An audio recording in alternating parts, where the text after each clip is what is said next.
North to south, coast to coast, around the world.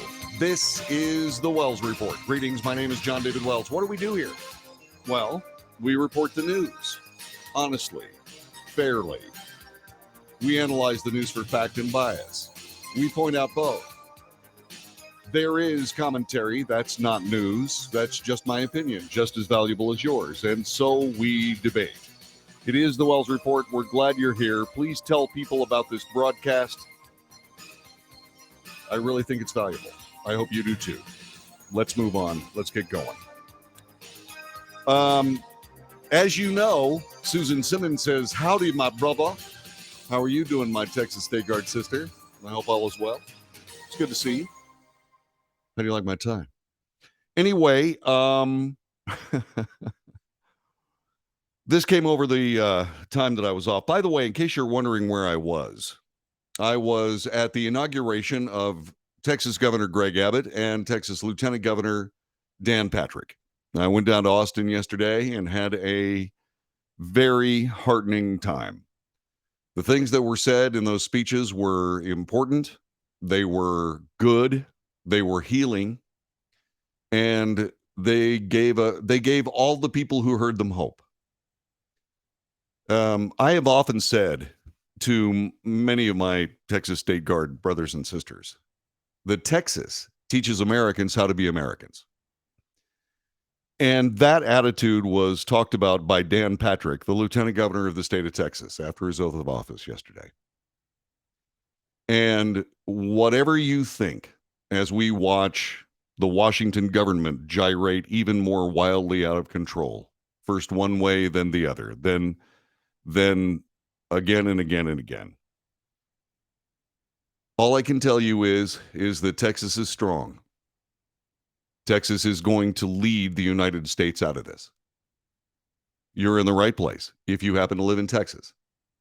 If you don't live in Texas, by all means, start paying attention to what's going on in this state. Because Americans live here. Many are Texans first and then Americans. But all I can tell you is I'm proud I live in Texas. And you should be proud of Texas whether you live here or not. Because we're going to see this nation through this. Anyway, that was there. I'll have photographs up on my Facebook coming up a little bit later on, but let's get going. There was something that was very disturbing in this time off. And I have to be honest, I was shocked. I worked very, very hard to try to get as much information as I possibly could. I called a former FBI agent and now lawyer to discuss this last night. And there's some very interesting things you need to be aware of. But first, the story. One of the guys who signed the now discredited open letter attempting to discredit findings from the Hunter Biden laptop made a stunning admission in Australia, in Australian media. Douglas Wise, a former Defense Intelligence Agency deputy director and former senior CIA operations officer, was among over 50 former intel officials, I believe it's 52, who claimed the content of the laptop, first reported by the New York Post in October 2020, had all the classic earmarks of a Russian disinformation operation. But in an interview with The Australian, published over the weekend, Wise now admits most of what was found in the reported emails had to be based in reality. In other words, it was real. Here are these intelligence operators now coming out and saying the following, quote, all of us figured that a significant portion of the content had to be real to make any Russian disinformation credible. You see, what's fascinating about both propaganda and disinformation is there is enough truth in both to be able to convince people that the rest that is not true is also true. So in other words, some of this stuff has to be real if it's going to be Russian disinformation. Russia invented disinformation. Disinformation is a more covert part of propaganda. It's for intelligence agencies and government sources around the world. Disinformation is released in a circumstance where plausible information is mixed with what is known truth. Plausible information is the part that you're trying to essentially lead someone astray. And in order to do that, a lot of the materials that were in the Hunter Biden laptop had to be real. The question is, what parts? As it turns out, the whole thing is real. But Wise, after signed a letter saying this was Russian disinformation, now says he has no regrets as to signing onto that letter. It was no surprise that the emails were genuine. The open letter, first published by Politico, was widely cited by Democrats and members of the media to downplay the findings from Hunter Biden's laptop, which was largely being taken seriously solely in conservative media. That's because nobody else wanted to publish the story. Nobody else in the legacy media wanted to say a thing about this laptop because it was right before an election. Many Americans have already said at this point, had they known about the Hunter Biden laptop and known that it was real, it very likely would have changed their votes. And when you add it all up in swing states, the actual presidential election was settled by about 44,000 votes. So much for those people that say there's not enough widespread election fraud to sway an election. Not true. More about that another time. So the open letter said this, quote, "We are individuals who devoted significant portions of our lives to national security. We are also individuals who see Russia as one of our nation's primary adversaries. All of us have an understanding of the wide range of Russian overt and covert activities that undermine U.S. national security, with some of us knowing Russian behavior intimately as we work to defend our nation against it for a career. Perhaps more important, each of us believes deeply American citizens should determine the outcome of elections, not foreign governments." Excuse me, but how about domestic governments? Remember, this is all deep state stuff here. These are deep state operatives playing politics, all the while supposedly fighting foreign interference in our elections while they boldly interfere in our elections. The letter continues. "It is for all these reasons we write to say that the arrival on the U.S. political scene of emails reportedly belonging to Vice President Biden's son Hunter, much of it related to his time serving on the board of the Ukrainian company Burisma, had all the classic earmarks of a Russian disinformation operation." At the end of their letter, which was published days after the New York Post first published bombshell reporting on the laptop, the ex-Intel officials acknowledged, "We do not know whether these press reports are accurate," as they tried to backpedal. Among the signatories were outspoken Trump critics. John Brennan. You've heard me say these names before. Listen to this. John Brennan, James Clapper, Michael Hayden, Leon Panetta, Jeremy Bash. And those guys are now MSNBC and CNN correspondents. Politico, which first reported the open letter, was also the first legacy media outlet to verify the authenticity of Biden's laptop in September 2021. In 2022, the New York Times, the Washington Post, NBC News, CNN, CBS followed suit, verified the laptop in 2022, 2 years after the story. They had dismissed it during the 2020 presidential election. Why? Because they didn't want to report anything that might damage President Biden's chances to win the 2020 election. Remember, we're talking 44,000 votes. Many of former President Trump's defenders allege the media and big tech's suppression of the Hunter Biden laptop story was enough to sway the election in favor of his father. Let me ask you this question. Do you think that's true?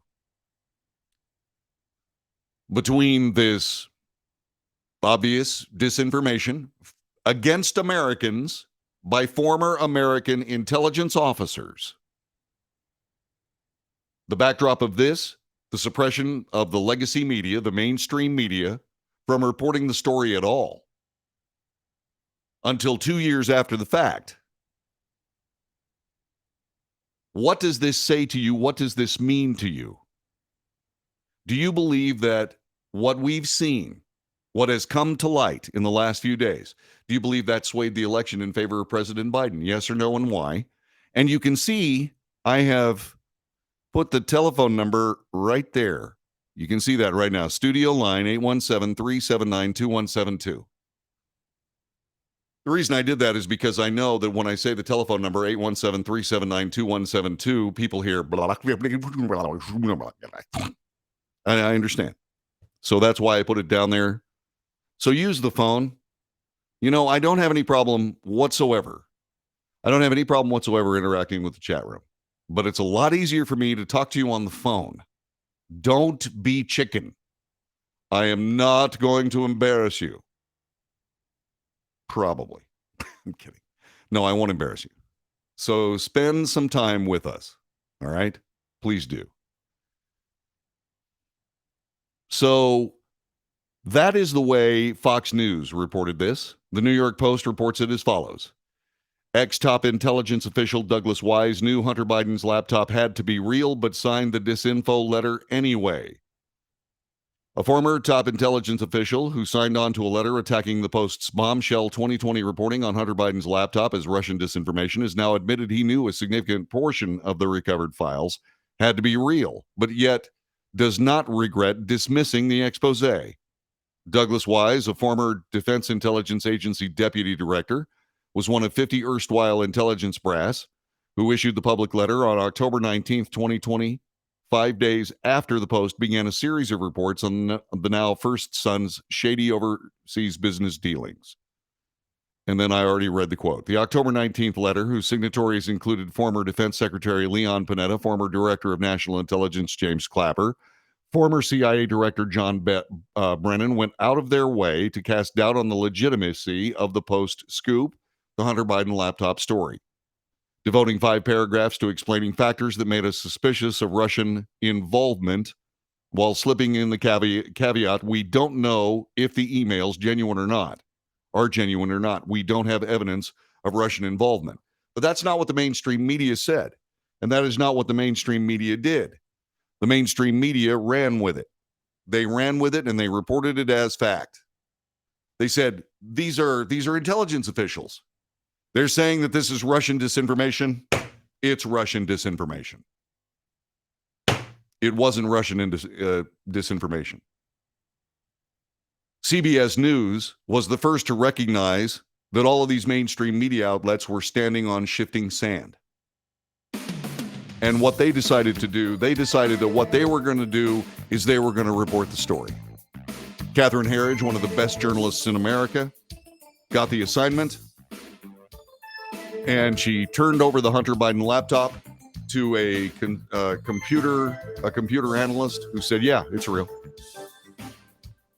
So do you believe that between the interference of the mainstream media in the Hunter Biden laptop story and the interference among these intelligence officers, do you believe that was enough to sway the 2020 election or not, and why? You don't have to agree with me. I happen to think that probably was instrumental.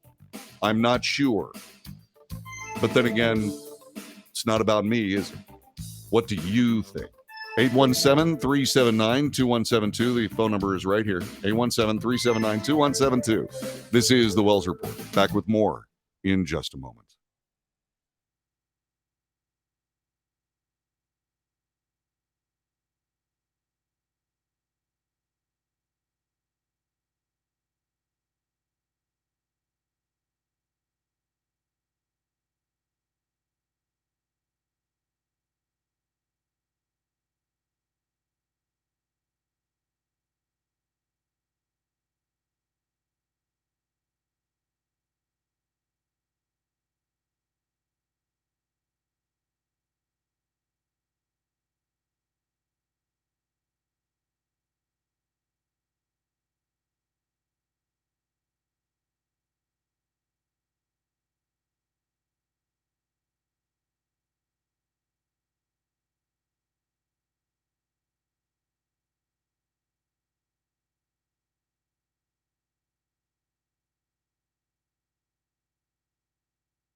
This is the Wells Report. My name is John David Wells. An incredibly important story is one of the 52 former and current intel officers who signed a letter saying that the Hunter Biden laptop was Russian disinformation is now recanting.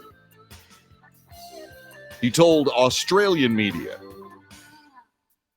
Why did he tell Australian media? Douglas Wise, a former Defense Intelligence Agency deputy director and former senior CIA operations officer, had this interview in the Australian. I have reported the story. There's an op-ed piece by Jonathan Turley, who is a constitutional lawyer. He teaches constitutional law and other law at George Washington University. He has written this piece, and I want you to hear it. If you want to read it for yourself, go to foxnews.com. In an interview with the Australian, Douglas Wise admits that he and others always knew the emails on the Hunter Biden laptop were likely genuine. It was a remarkable admission from one of the more than 50 former intelligence officers who signed a letter dismissing the Hunter Biden laptop story before the 2020 presidential election as likely Russian disinformation. Yet, Wise still maintains that while true, he and other officials were right to call it out as likely disinformation, arguing that something is true but still constitutes disinformation sounds like disinformation. Actually, that makes sense if you spend any time in this world. It actually does make sense. There are a couple of problems with it, though. It is a cynical abuse. It is intellectually dishonest. It is the deep state. These are serious problems in these United States. And I'm going to tell you how serious coming up in just a little bit. The infamous letter from former intel officials, including Democrat figures like John Brennan, James Clapper, Leon Panetta, Jeremy Bash, I've talked about these guys, was used by the media to assure the public there was nothing to see in the Hunter Biden laptop. It was the perfect deflection, giving corporate media, a cooperative media, cover to bury the story of how the Biden family engaged in influence peddling worth millions with foreign figures, including some with foreign intelligence connections. This is Jonathan Turley. It worked beautifully, he said. Not only, it was not until 2 years later that NPR, the New York Times, and other media outlets, CBS News, got around to telling people, the American public, the truth. Now some of the signatories are trying to rehabilitate themselves, says Jonathan Turley. It's not hard. Figures like Bash have been rewarded for their loyalty. Others, like Brennan and Clapper, have become regulars on CNN to continue to give their takes on intelligence. Wise, however, has tried to find some redeemable role in the letter. He told the Australian that, quote, all of us figured that a significant portion of the content had to be real to make any Russian disinformation credible. So the emails and photos showing criminal acts with prostitutes, thousands of emails on influence peddling were likely true, but that the truth only made them more dangerous forms of Russian disinformation. You see how these people rationalize their way around this stuff? Part of that is wise, believe it or not. Part of it is a protection mechanism. Part of it is deep state conspiracy. It's that easy. True or not, the story was dangerous in dealing with the corruption of the Biden family before the election. Done and done. It also means, under this dubious logic, you can spike any true story that's embarrassing to the president or party as presumptive disinformation. Wise said that it was no surprise to learn the emails he helped to spike were actually genuine. He's not alone. Washington Post columnist Thomas Rid wrote that we must treat the Hunter Biden leaks as if they were foreign intelligence operations, even if they probably aren't. And the American people, in general, took this story hook, line, and sinker. There's more to this. I'm going to share it with you. And then I'm also going to talk to you about just how dangerous this is and what it means for the nation that we currently live in and call the United States of America. You might be surprised to learn that maybe things have changed. This is the Wells Report. We'll be back with more in just a moment.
This is the Wells Report, a shocking story. One of the 50 intelligence officers, 52 in fact, that said the Hunter Biden laptop was Russian disinformation just ahead of the 2020 election, thereby discrediting the story.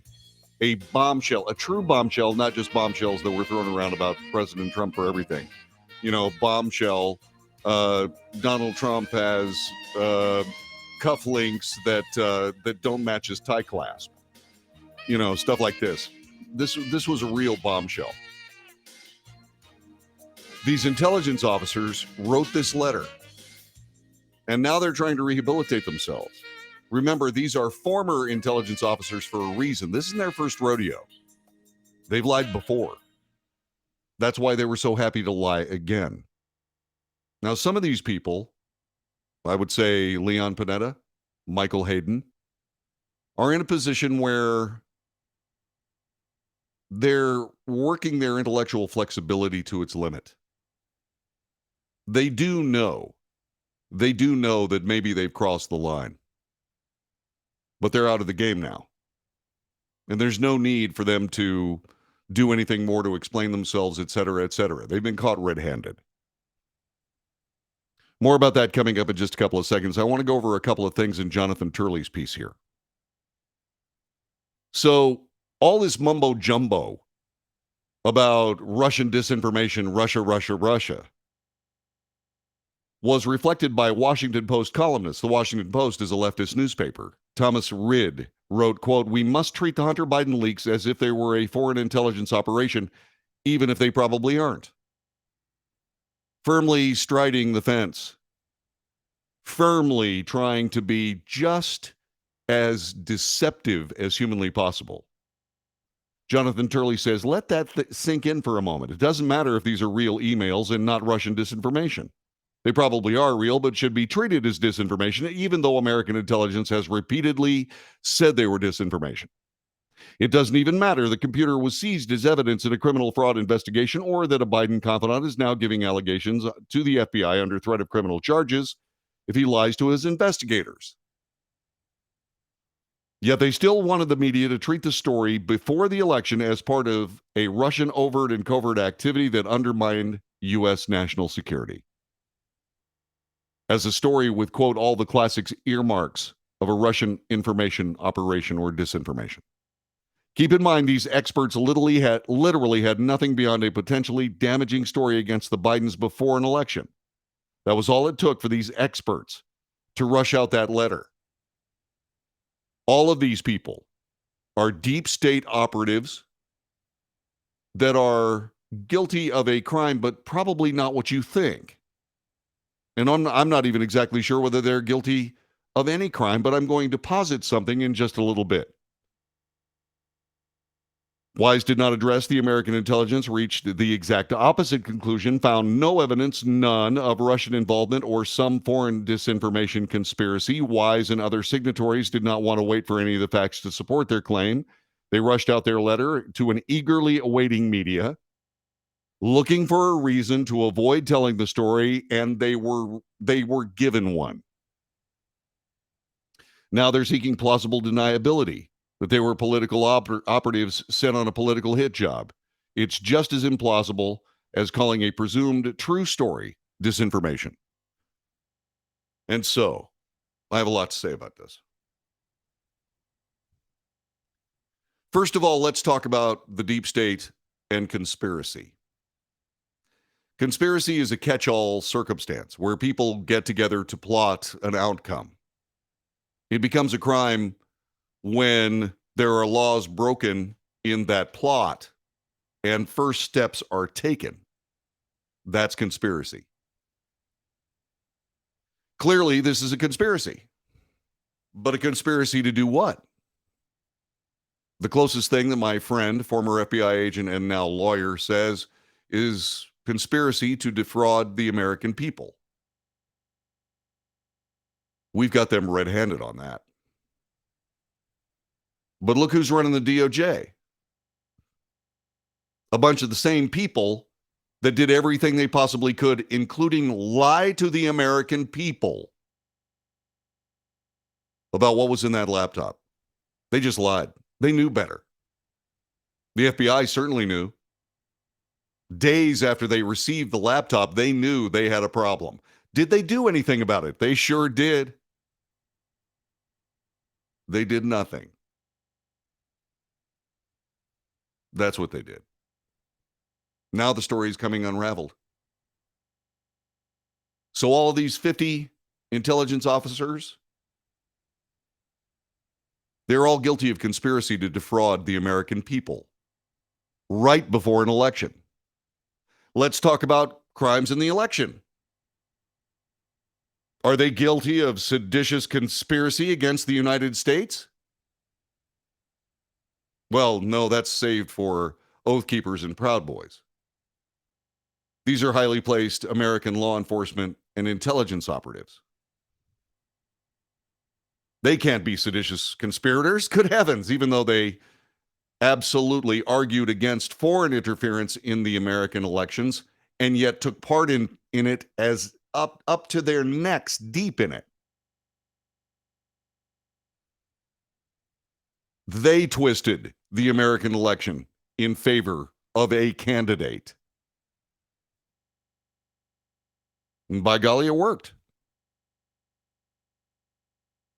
So what are they guilty of?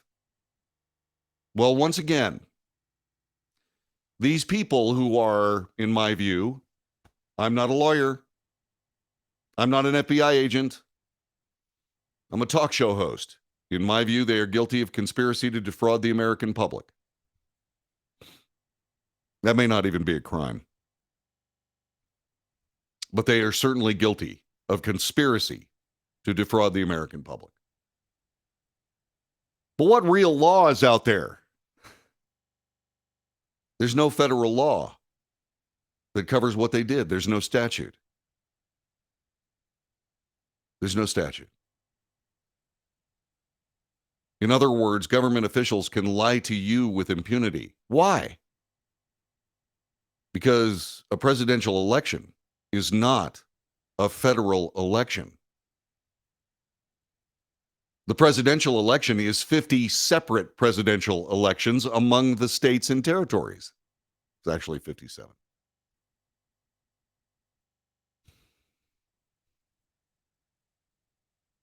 And so, unless there is a law in a particular state that would be a remedy for conspiracy to defraud the American public, these people are going to get away with this.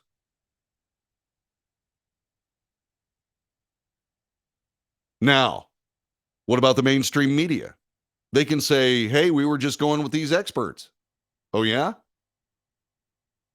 How come the New York Post figured it out and none of the rest of you did? For 2 years.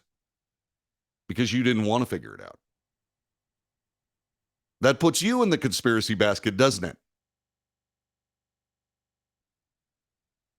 This is a monstrous, multi-layered conspiracy to defeat Donald Trump in 2020. What you can say about Joe Biden under these circumstances, I guess the most kind would be a simple yes man. A yes man. A simple yes man. Because that's all he is. There's nothing left there.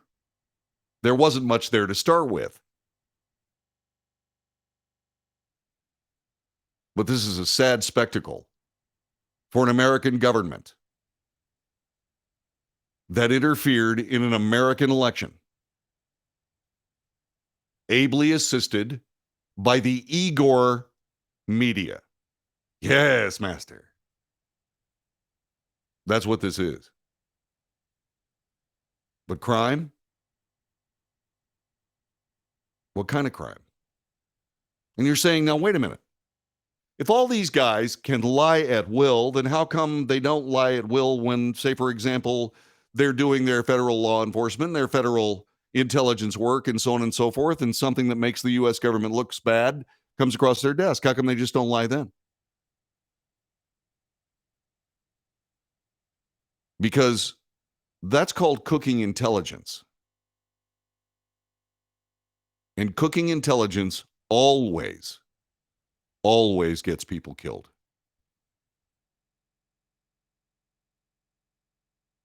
And there is a check and balance involved in these particular organizations. If you saw the series The Terminal List, the check and balance is that, my gosh, these people know so much and they have such incredible capability. What's to stop them from turning on their masters? Mostly it's patriotism. Sometimes it's unfortunate accidents. I mean, do you really want these people walking around among the American people, waiting for them to go off on something and have all the capability in the world to be able to accomplish whatever it is they want to do, up to and including something massive? No. No, you don't.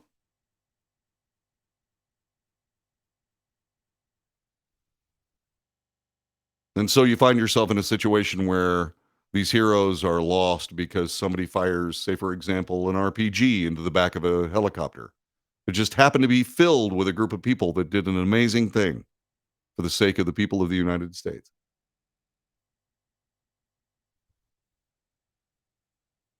No, I'm not descending into conspiracy. The conspiracy is what I'm commenting on. The conspiracy for the United States Department of Justice and the United States intelligence agencies to interfere with and very likely alter the course of a presidential election in the United States of America.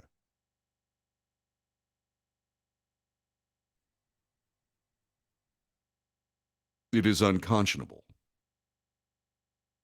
It is awful. And it's where we are.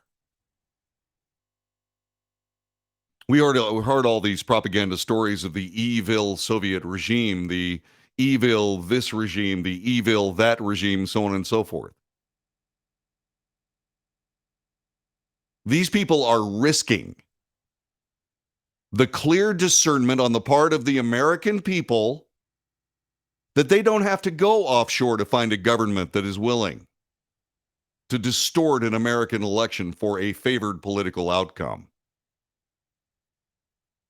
All they have to do is go to Quantico, Virginia. That's all they got to do. All they have to do is go to the offices of the New York Times, the Washington Post.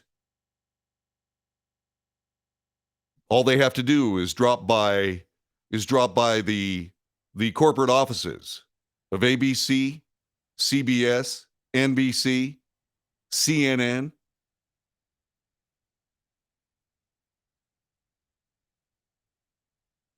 We are being lied to. First by our government, and then by a media who sustains those lies. And these are not the ravings of a man who just is trying to create trouble for people. This is the flipping news. This is the news.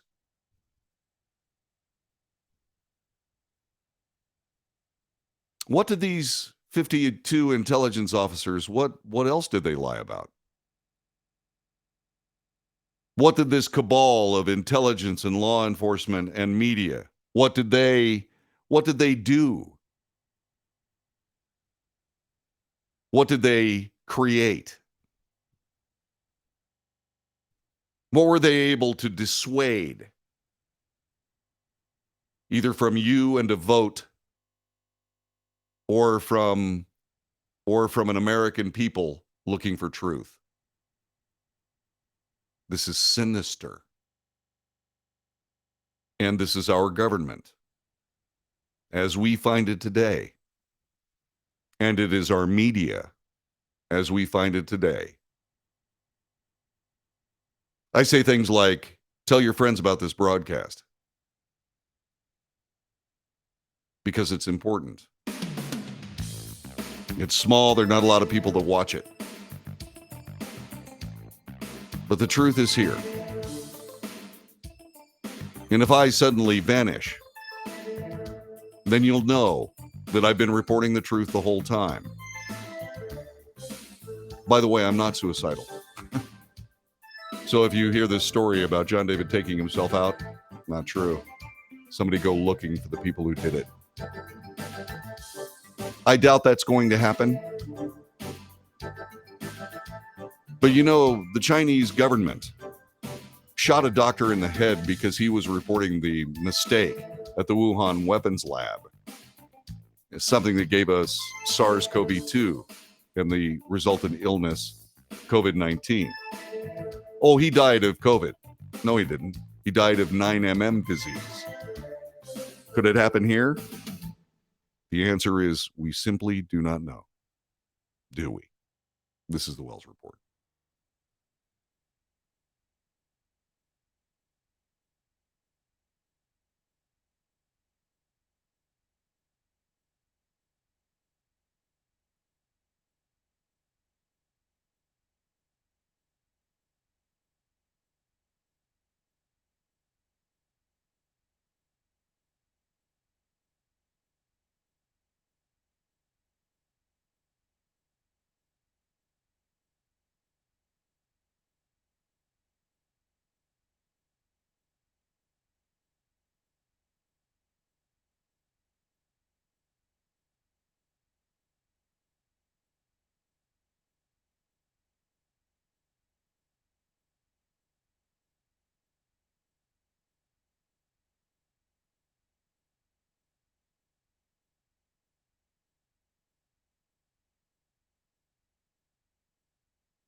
This is the Wells Report. My name is John David Wells. Our nation is in danger. What is left of the mainstream media that does report the truth, they're still in operation. The New York Post, for example.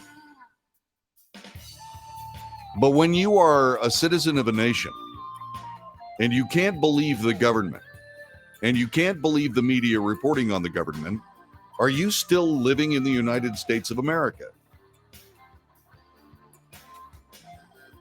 If you are living in a country where the laws of the land are nothing more than political tools, do you still live in the United States of America? Where are all these brave Democrats saying that no one is above the law, not even the president of the United States? They said imperiously in front of the microphones when they were talking about President Trump. Now what? So a lot of people are asking, what good does recanting do, trying to salvage some shred of credibility? These guys are done. These guys are finished. They are now nothing more than fodder for CNN, MSNBC, as long as the political narrative is serviced. Gavin says they control the narrative. So as long as they don't have to report the truth at the time of main hype, it won't matter when the truth is told. Their target audience has already moved on. I've never met a truly independent voter, not one that would be moved by something like this. I do. Jean-Pierre has a press conference going on right now. It's on for what it's worth. Yes, it is. Here, let's take a look. Consider those demands reasonable? And if not, does the president consider Turkey a reliable NATO ally? And the second question on Belarus, a trial of a prominent Polish Belarusian activist, Andrzej Poczobut, has started in Belarus yesterday, and he's facing 12 years in prison for just criticizing Lukashenko's regime. Can you comment on that? And is there anything that the U.S. can do to help to press Belarus on this? So let me just say that we do see Turkey as a reliable ally. So I'll answer that question that you just asked me. On anything specific about the agreement and what's currently happening, we would refer you to the Turkish government to speak on their own position. That's not Exactly.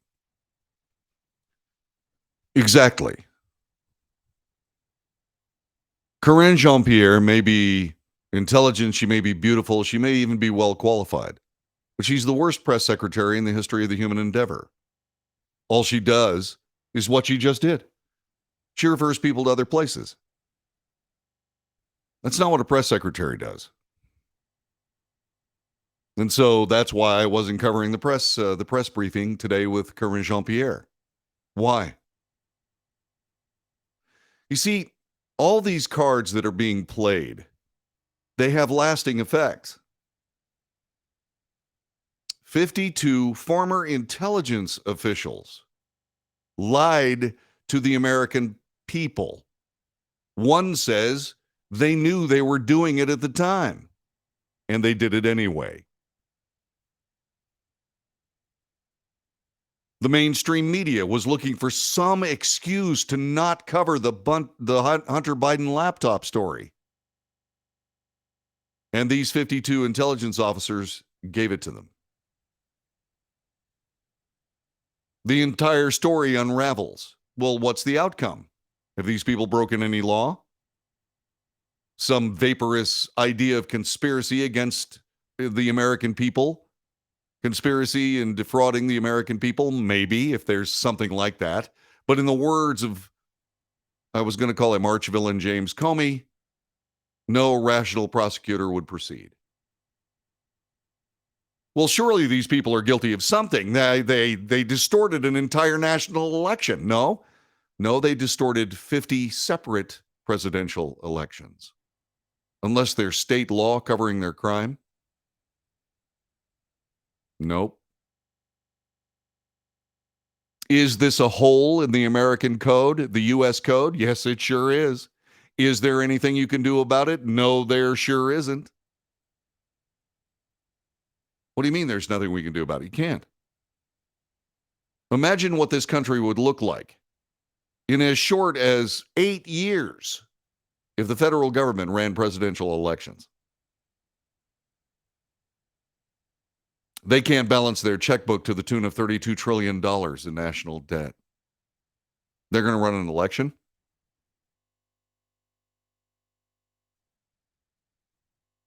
We're in trouble. What's the solution, JD? I'll tell you what the solution is. Stop voting for these people. Elect thy neighbor quickly. while we still can. I'm not asking you if you're a hardened Democrat to vote for some Republican anywhere. I'm just asking you to vote for your Democrat neighbor instead of a Democrat sociopath. I'm asking you to vote for somebody that's on the Democrat side that still wants to know why the DOJ is a political tool to destroy the political enemies of the prevailing party. You got to elect those people, because the ones you got right now, like I said, we're in trouble. This is the Wells Report, back with hour number 2 in just a moment. Sorry to start the show this way, but that's the news, isn't it? Back with more in a moment.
North to south, coast to coast, around the world.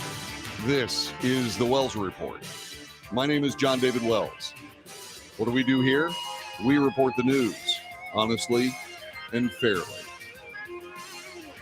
I do this mostly for free, so I can't be bought. And I will not be bought. There's nothing that can be given to me that would change me from the mission of this show, which is to give you information that you can make better decisions with. Whatever those decisions are, none of my business. But as I discovered in my life, one of the most valuable possessions anyone can ever have is a clear conscience. 52 intelligence officers we discussed last hour don't have those. They've lied to the American people for political effect. And many people, including this reporter, believe that that was a successful effort. Lying to the American people about information that very likely would have altered the 2020 election. The mainstream media, the people that you are not paying attention to right this very moment in favor of this broadcast, were complicit and remain so to this day. There is commentary on this broadcast. It is not news. I differentiate between news and opinion. The news is the news. Make of it what you will.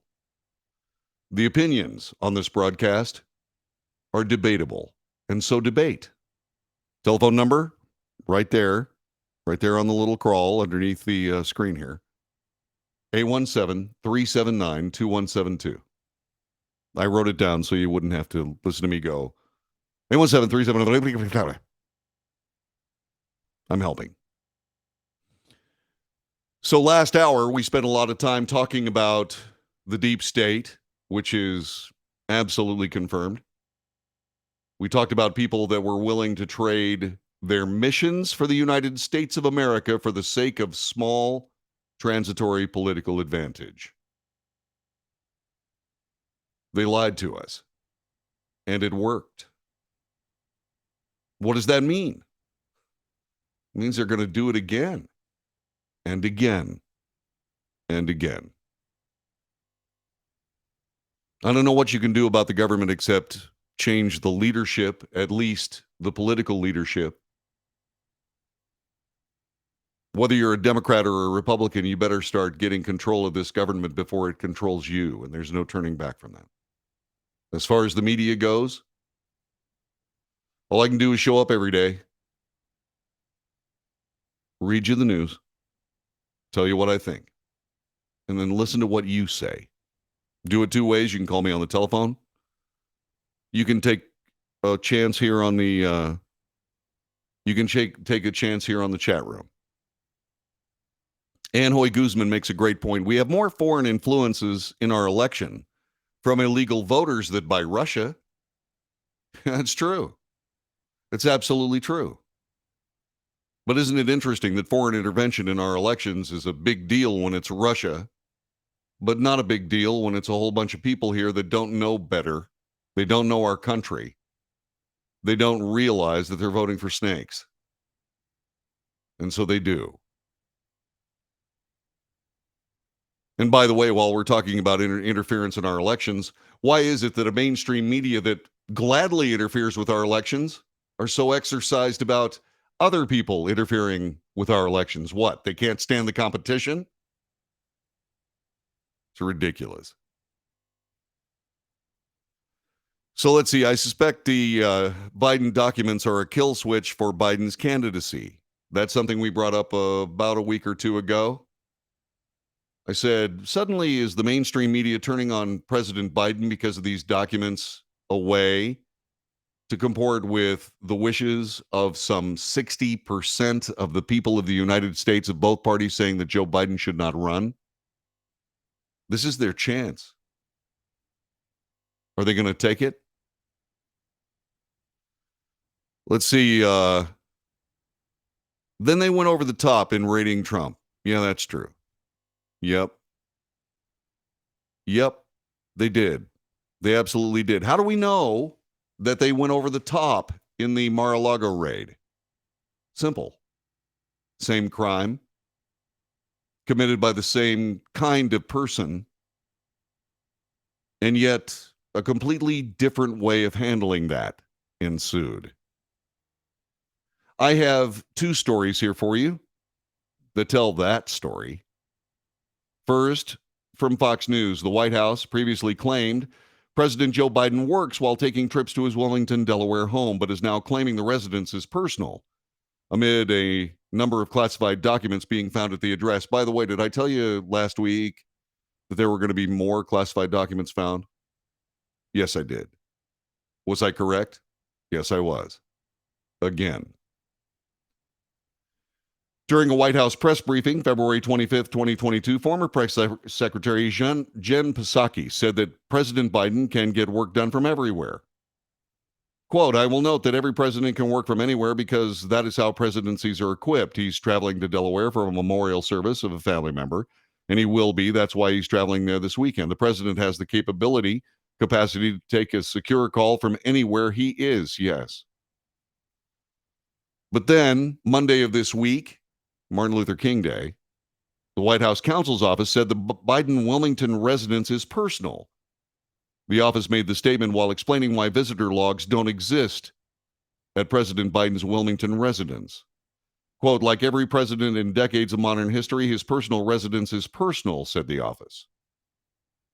Oh, really? President Trump's residence is not personal? No, it's not. And by the way, President Trump does keep a visitor's log.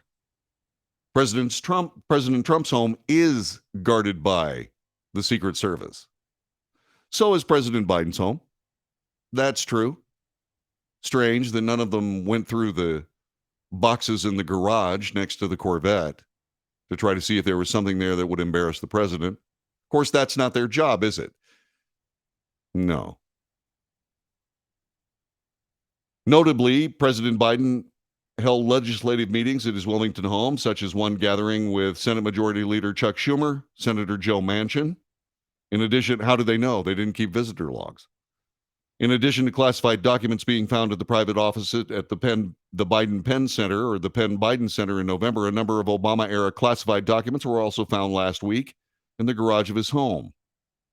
The discovery was made during a search of Biden's Wilmington residence for classified documents. Quote, because I have security clearances, I went to Wilmington Thursday to facilitate providing the documents the president's personal counsel found on Wednesday to the Justice Department. This was from White House Special Counsel Richard Sauber, who has yet to face the public or the press. While I was transferring to the DOJ, officials who accompanied me, 5 additional pages with classification markings discovered among the material. For a total of 6 pages, the DOJ officials with me immediately took possession of them. When Biden was asked about the classified documents last Thursday, telling Fox News they were in a locked garage, classified documents next to your Corvette, what were you thinking? Yeah, you know the rest. That's story number 1. Here's story number 2. The Justice Department considered but rejected a role in the Biden document search.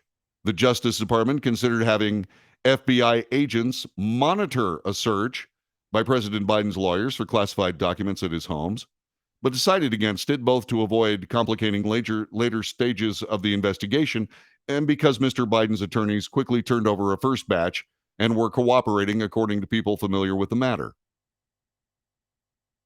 They didn't do that with President Trump. They showed up in riot gear. They showed up in SWAT gear. They showed up with the Coast Guard, making sure that nobody was trying to swim away from the residence with papers stuffed in their underwear. After Biden's lawyers discovered documents marked as classified dating from his term as vice president at an office he used in a Washington-based think tank on November 2nd, the Justice Department opened an inquiry into why and how they got there. Mr. Biden's legal team prepared to search other properties for any similar documents and discussed that with the Justice Department. and that prospect of having FBI agents present while Mr. Biden's lawyers conducted the additional searches. Instead, the two sides agreed that Mr. Biden's personal attorneys would inspect the homes, notify the Justice Department as soon as they identified any potentially classified records, and arrange for law enforcement authorities to take them. Could they have done that with President Trump? Yes. As a matter of fact, those very same officials were invited to. They said no. I guess they had to get dressed up in their plates, their bulletproof plates, and their SWAT gear and get the cameras there. Because we know they're in touch with various news organizations, like, say, for example, CNN, who show up for famous people getting arrested having to do with the Trump administration. These deliberations, which haven't yet been previously reported, shed new light on how the Biden team cooperate with investigators and how that has helped it avoid more aggressive actions by law enforcement. The only problem with that is that President Trump was cooperating as well. This is awful. So, the FBI, the Justice Department, considered but rejected a role in collecting these documents, but didn't do so for President Trump. The residence used by President Biden, well, that's a personal residence. So is President Trump's. This gets worse every second. These people are digging themselves into a hole that only the mainstream media can cover up. And I use the term cover up for a reason. This is plain. This is straightforward. There are two systems of justice. There's one for Democrats, and there's one for Republicans.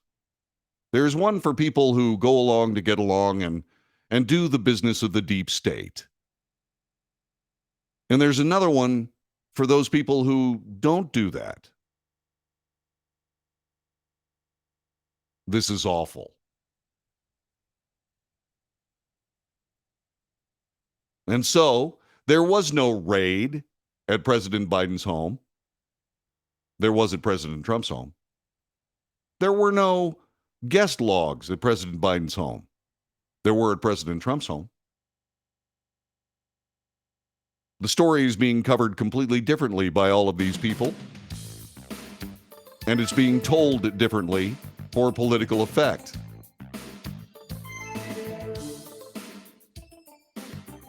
And now you know. All you got to do is read the newspapers. But boy, that takes a lot of time. It takes me hours every single day just to come up with the 3 hours of material that I share with you.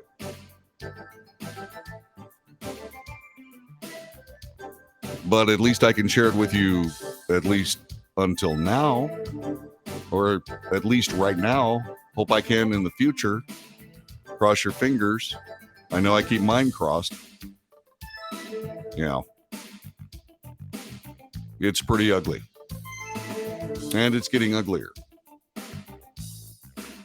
Now, what will happen in the future? Well, we'll discuss that when we come back. This is the Wells Report. My name is John David Wells. We'll be back with more in just a moment.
This is the Wells Report. My name is John David Wells. Our telephone number 817-379-2172.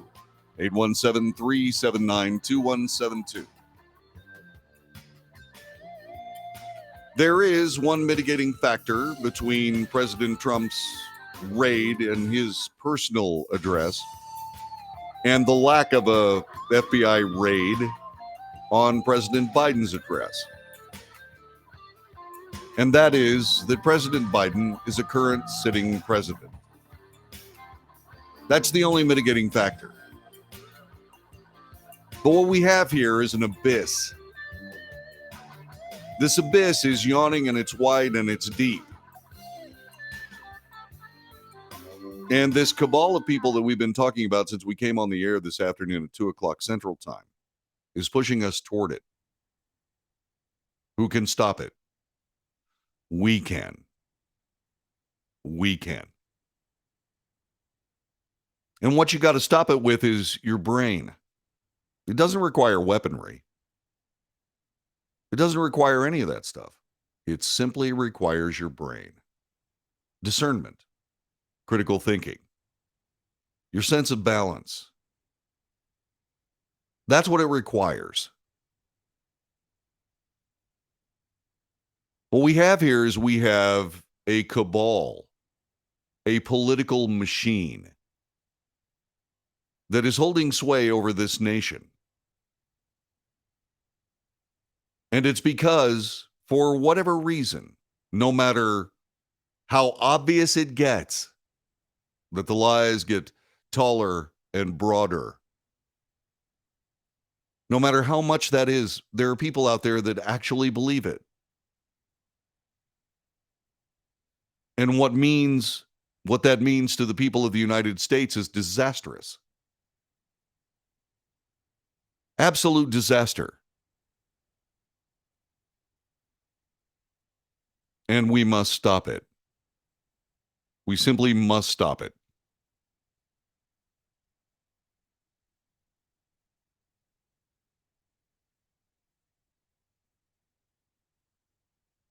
And so, as we come here and we think about all this stuff and we see the differences of the way all this is being handled, it can't be lost on we, the people of the United States.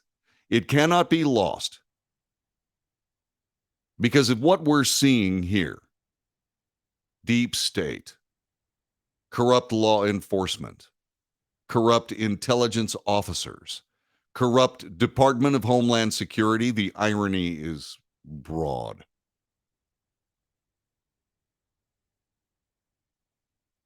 What we're going to do is we're going to lose the nation. These people are serious. The political machine is unrelenting. All it requires is for you to believe it. And all you got to do is go back the last couple of years.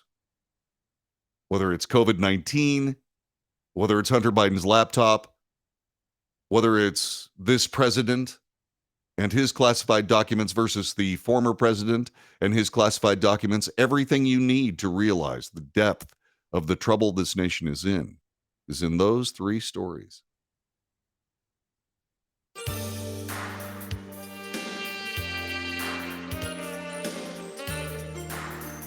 What's happening is these people are rendering themselves irrelevant. How can we believe the FBI is going to go into a courtroom and tell the truth? We can't. How can we believe that America's intelligence officials are actually processing data to the best of their ability in search of truth as opposed to a political bludgeon? We can't. How can we listen to the mainstream media and expect to hear anything that even closely resembles truth? We can't. The people of the United States are being ill-served by a political machine working to its own ends. This is the Wells Report. We'll be back with more in just a moment.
This is the Wells Report. My name is John David Wells. Our telephone number is 817-379-2172. It's right there.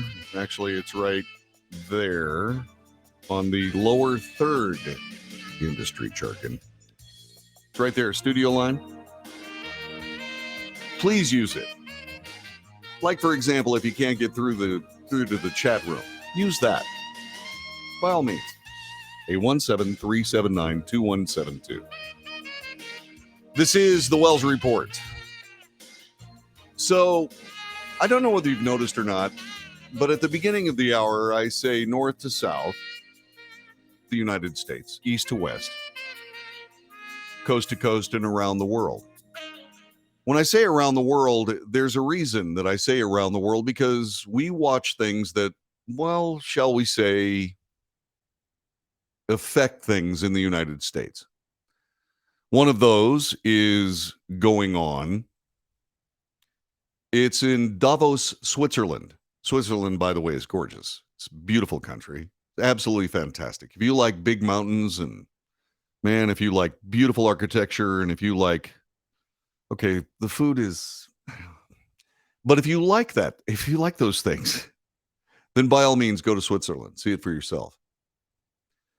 But as the years go by, what I've noticed in these big international conclaves that talk about how to swindle the people that they rule over and over and over again, what I've noticed is they're getting crazier and crazier and crazier. Mike points out we also have international listeners. We do. And it's always very flattering. Thank you, by the way. If you're listening to this in another country, God bless you. Thank you for finding the Wells Report. So, why am I saying this?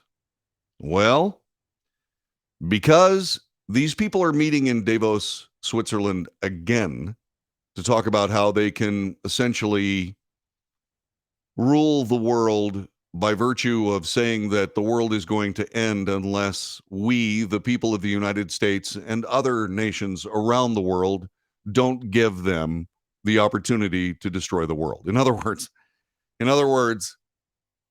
our world is going to end unless we pay them money. That's called blackmail in most cases. In this particular case, it's called enlightened politics, I guess. I don't know what else to call it because it looks like a swindle to me, but then again, I'm a simpleton, I guess. I just don't see the big picture. I don't see how paying politicians of various countries around the world to pontificate about UFOs and extraterrestrials in an effort to wedge more money out of our pockets, I don't see how that is anything but a swindle. Let me give you the latest example of what I'm talking about. There is the World Economic Forum in Davos. And what has happened is these people have gotten together to talk about how the climate is going to kill everyone on the planet. No, I believe political action will, but let's just move on. The simple case of the matter is that this Davos conclave of people spent an awful lot of time, I don't know, in the words of, say, for example, a former New York Times editor who clearly sees things. Her name is Jill Abramson. What she's done is she has called this exactly what it is: a corrupt circle jerk. Abramson told a group called Semaphore while she was at the New York Times, a paper that didn't care about Davos. She added that her predecessor wanted to ban reporters from the event. I noticed after I was gone, more news, quote unquote, news coverage in the Times of Davos, quoting the attendees and speakers on those endless panels. Of course, the coverage was a sweetener to flatter CEOs by seeing their names in the New York Times so they would then speak at high-dollar New York Times conferences, of course, get phony news stories from the conferences into the newspaper. Yeah, the New York Times is gone. That's what I was talking about a moment ago. Can you believe anything in the New York Times? All the lies that are fit to print used to be all the news that is fit to print. Well, now it's just lies. Jill Abramson knows it, and she's speaking. Elites in attendance at the World Economic Forum strategized about how to hit back against right-wing groups and restore trust in non-government organizations. My hypothesis on that is right-wing groups have done a really good job of disenfranchising NGOs, non-governmental organizations, said Richard Edelman, CEO of the global communications firm Edelman. They're challenging the funding sources. They've associated you with Bill Gates and George Soros.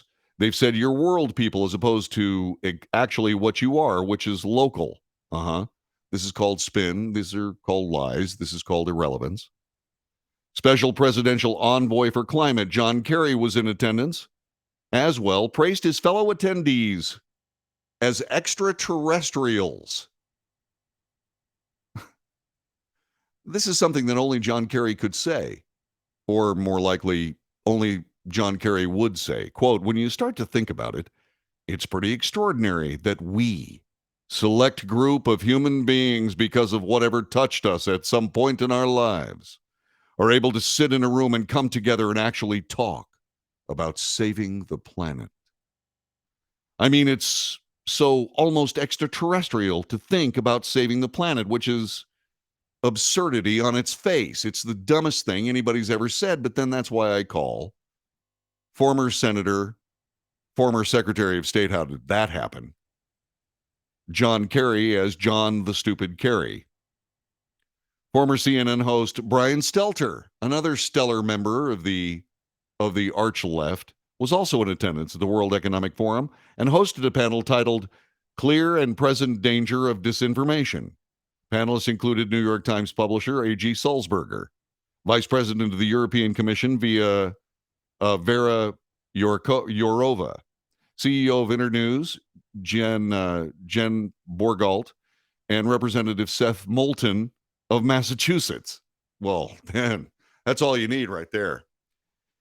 Sulzberger said during the panel, disinformation was the most existential problem the world is facing. Wait a minute, I thought it was climate. The New York Times publisher argued that disinformation was making societies fracture and that it was attacking trust. No, what's fracturing societies and attacking trust is lying. And that's what this is. These people get together and say, my God, we are just above and beyond. We are members of an extraterrestrial society that have traveled across the universe to help us, we dumb earthers, save our own planet because only they are smart enough to be able to do it.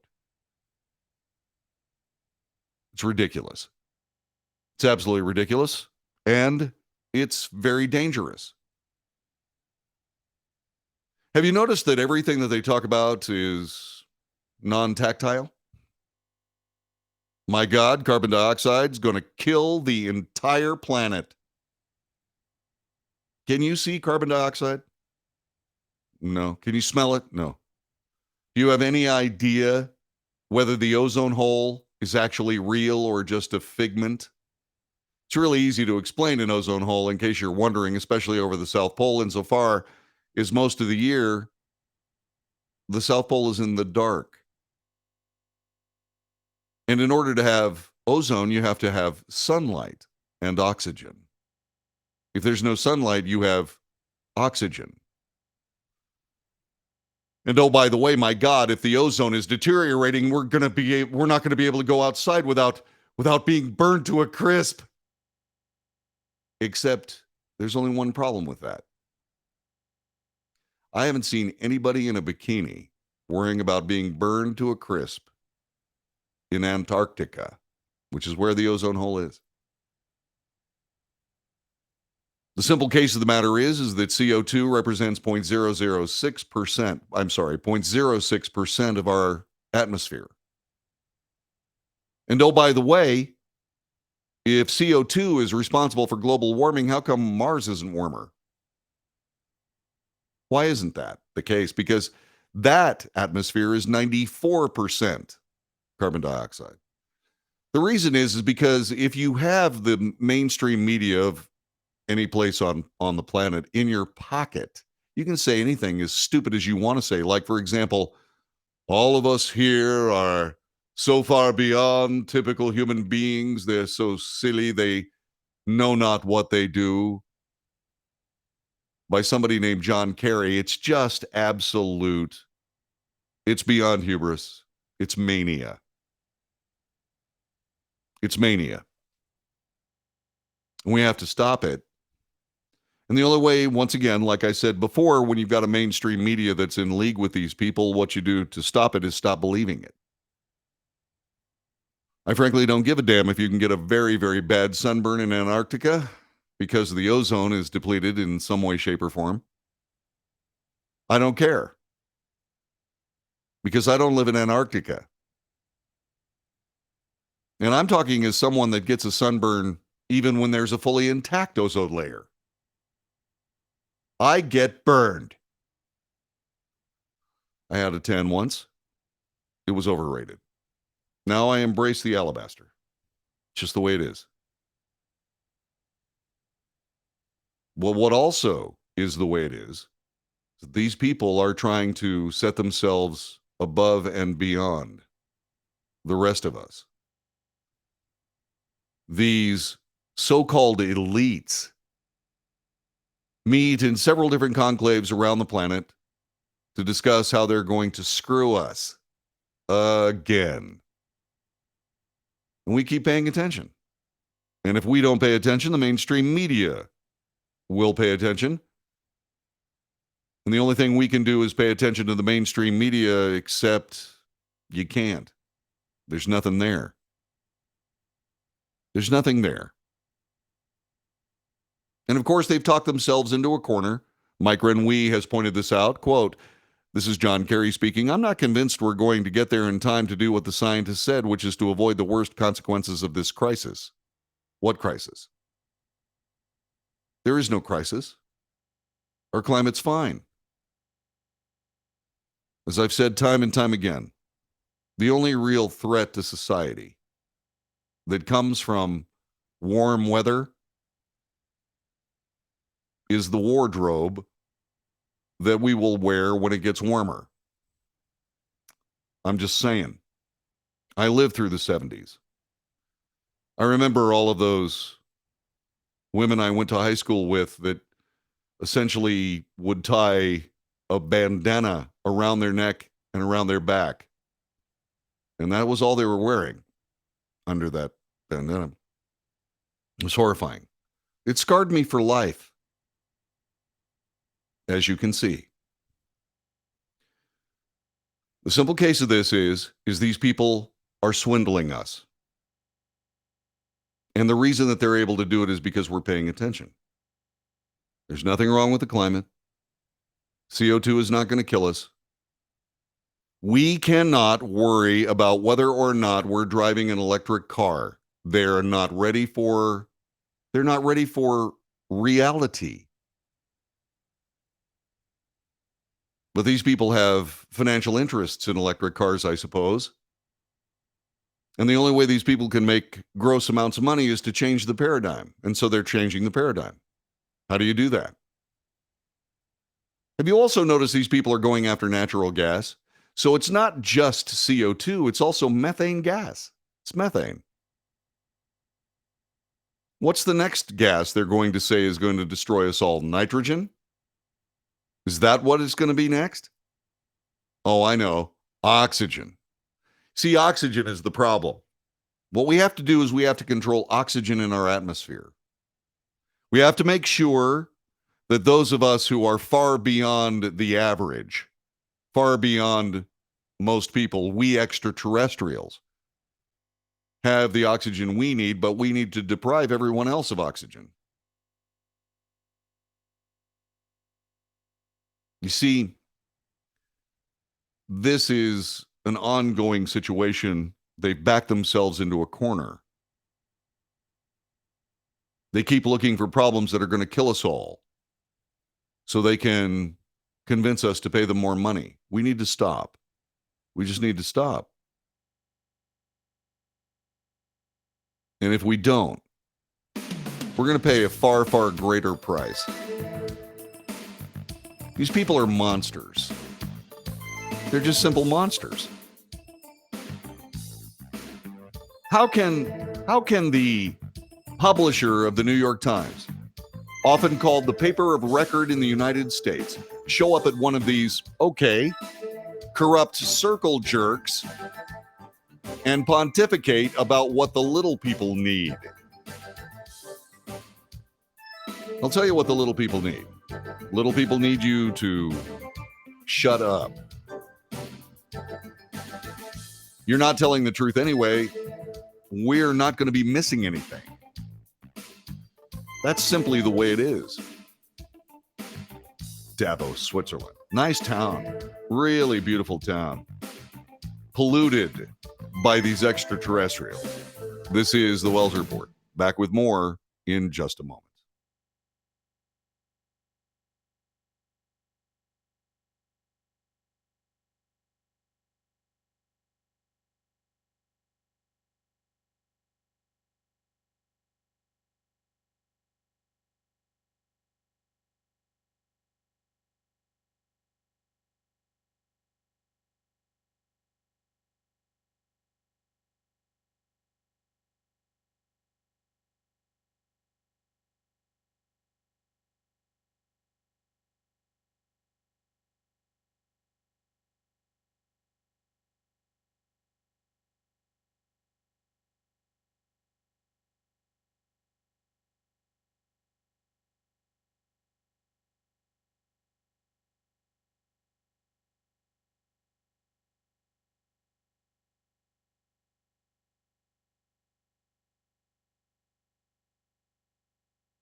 This is the Wells Report. My name is John David Wells. I love the people on this broadcast. They're terribly, terribly impressive. Wait a minute. They're looking to reduce nitrogen in farming in Europe. Yeah. You know, I was talking about how these people go around, these politicians saying that the earth is going to end, et cetera, et cetera. This is just the end of the world and so on. And they started with smog, which made sense. And then they moved to carbon dioxide, which makes no sense. Now they're saying that natural gas is the problem. So we got to get rid of your gas stoves. And then I joked about nitrogen. And then I was reminded that this Reuters article talked a little bit about this. The Dutch government laid out targets for reducing nitrogen pollution in some areas by up to 70%, the latest attempt to solve a problem that has plagued the country for years: nitrogen pollution. You do realize that nitrogen makes up 78% of this atmosphere, don't you? You do realize that 78% of the atmosphere is nitrogen. So if they're, what are they going to try to do? Reduce the atmosphere by 70%? No, John, what they're trying to do is they're going to try to reduce the overuse of nitrogen fertilizer. That's right. We've got to stop giving the plants what they need so they'll stop producing as much as they do. Farm and Agriculture Organization said the targets were not realistic, called for a protest. This is not going to work, said Jacques van der Tak of the Agricultural Organization LTO. Details of how the targets will be met will be worked out in the coming months together with provincial governments, said Christine Vanderwall, the Minister for Nature and Nitrogen. They have a nitrogen secretary. Some of our farmers will not be able to continue their businesses as they do now. That's right. You know, like coal miners. We're gonna stop coal mining in the United States. Sure. It's the entire nation is made out of coal. It's abundant. It's cheap. It works. It's fantastic. It can be burned cleanly because we forced everybody to learn how in the 70s, 80s, and 90s. And now all that work was simply wasted money because they made the stupid assertion that they had to listen to these people. Yeah. So some of these farmers will not be able to continue in their businesses as they do now. What will they do for a living? Open up a storefront in Amsterdam? If you know what I'm talking about, you're giggling. If you don't, send me an email, thewellsreport@frontier.com. The Netherlands is the world's second largest agricultural exporter after the United States. Relatively large number of livestock are heavy use of fertilizers, as well as traffic and construction in densely populated country, has led to illegally high levels of nitrogen oxides in the air and the water. The targets put forward are intended to comply with rulings in 2018 by the European Court of Justice. Right. They should change their name to the European Court of Famine. In 2022, the government ordered the national speed limit to be set at 100 kph, that's kilometers per hour. And in December, it estimated livestock nationwide would have to be reduced 30% to reduce nitrogen pollution. I'm sorry. I thought that cow farts were mostly methane. See, they're getting their gases confused now. These people are monsters. These people are monsters. It's true. And they are trying to work out control of food. They've already worked out control of medical care. They're working to control energy. Energy, food, medical care. You know, pretty soon you get rid of all those things and the populace can't do anything except hope they don't upset the government. Revolutions have started that way. And there's a mini revolution in the Netherlands now. The farmers are saying, no, I'm sorry, I don't want to learn how to code or open a storefront in Amsterdam. Sort of like what the coal miners in the United States said. I don't care. I don't want a government program to teach me how to do something else. I'm a coal miner. My dad was a coal miner. His dad was a coal miner. I'm going to mine coal because it works. And all this political garbage is leading absolutely nowhere. First it was smog, then it was CO2. Now it's nitrogen, and now it's methane. The things that keep this entire world fed and lit and healthy are under attack by politicians who want to control everything. And they can't. We know that's true because there was a country that actually pulled it off.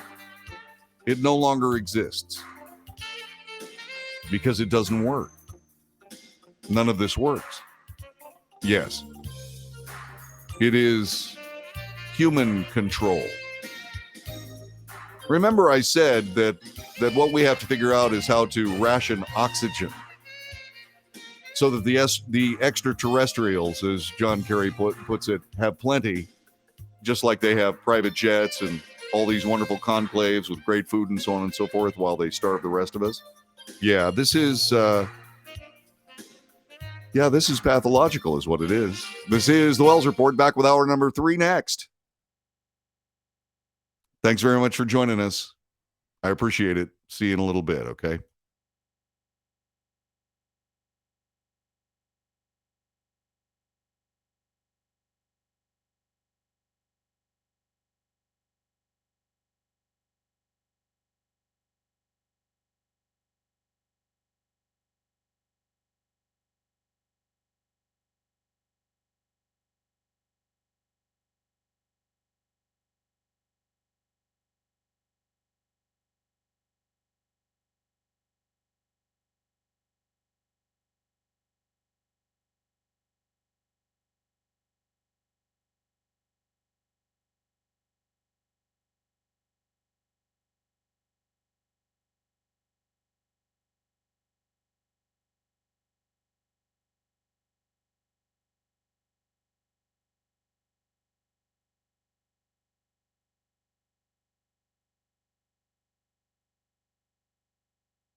North to south, coast to coast, around the world. This is the Wells Report. My name is John David Wells. We report the news honestly and fairly. We analyze the news for fact and bias. We point that out. Yes, there's commentary. I put my opinion out there, but it's just as valuable as yours. So let's debate. You can do that a couple of different ways. You can make use of the chat room that is thriving. You can do that. You can also call me on the telephone at 817-379-2172. It was horrific. It has shocked a small town in California and the ripples across this country as we speak. The New York Times reports it this way.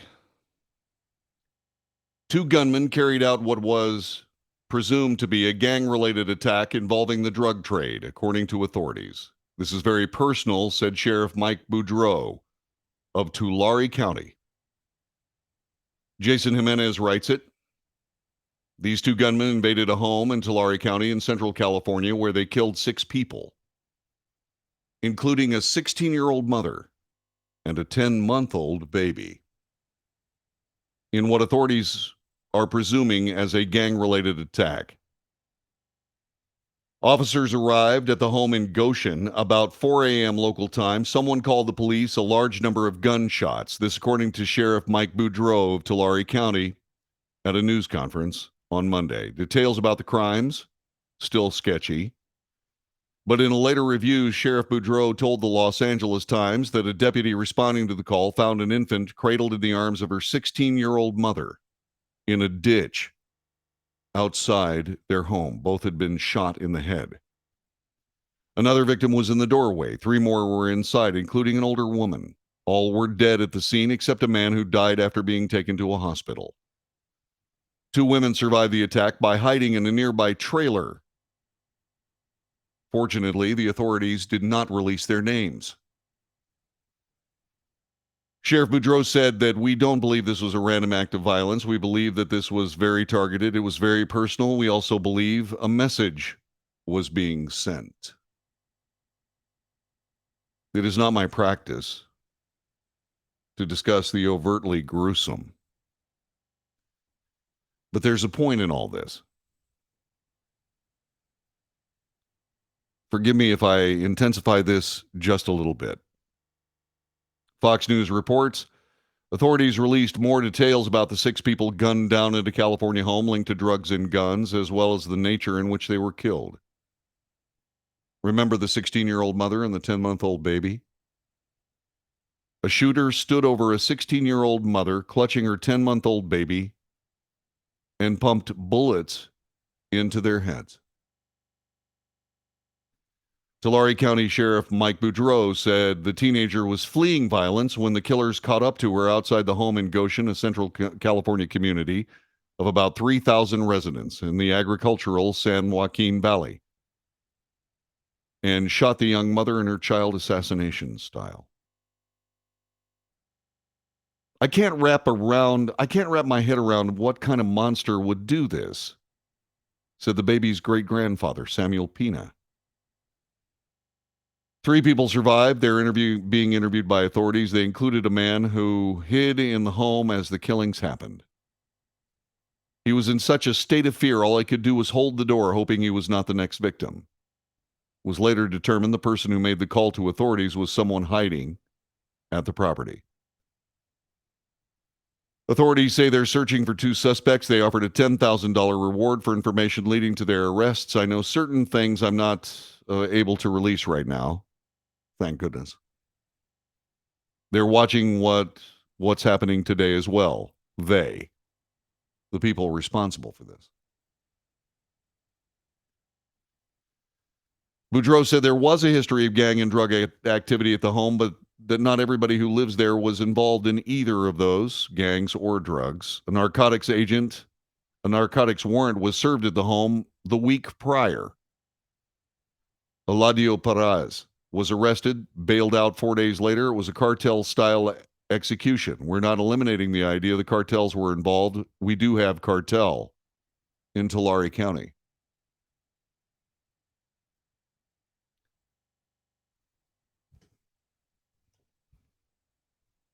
I have been on that border. I have seen the savagery. I've heard the gunfire. At that particular moment, in that particular place, at that particular time, it was mostly on the Mexican side of the border, but there are plenty of shootings in the Texas-Mexico border by these people. And yes, a message is being sent. It's horrifying. These people are savages. Why? Because it works. That's why. It works. As we have this conversation, Mexico is on the verge of what would be a civil war, except it's not. The rough analogy is that there are various armies in Mexico called cartels with all the money they need to be able to purchase all the weapons they need to bring an entire country to a standstill. Not only does the money buy guns, weaponry, all of that, but it also buys influence in what is a corrupt government, because you can't get to that point in any country for any reason without the complicit or explicit support of the government of that country. Sooner or later, there is going to be a war just beyond our southern border. Sooner or later, the cartels will be engaged in a fashion that hopefully they won't be able to cope with. And the reason that is because crimes like this occur every day in Mexico. And they are for one purpose, which is to stay out of the cartel's way. Stay low. Don't fight back, or we'll kill you and your children and anything else we can find on your property to kill, so that you leave us alone, so that you say yes when we come into town, no matter what we ask. And that's life in Mexico. It's in danger of becoming what is referred to in the United States as a failed state. Well, that really doesn't matter because that's Mexico. We don't live there. Goshen, Tulare County, San Joaquin Valley. There is cartel violence all over this nation. The seeds of the ignominious crop that Mexico harvests every day is coming to the United States. If you go out to the west part of the United States, you you see tumbleweeds. They're not native to this continent. They came from Eurasia. They came from specifically Russia. But they're here. Not like they have them in Russia, but we got them.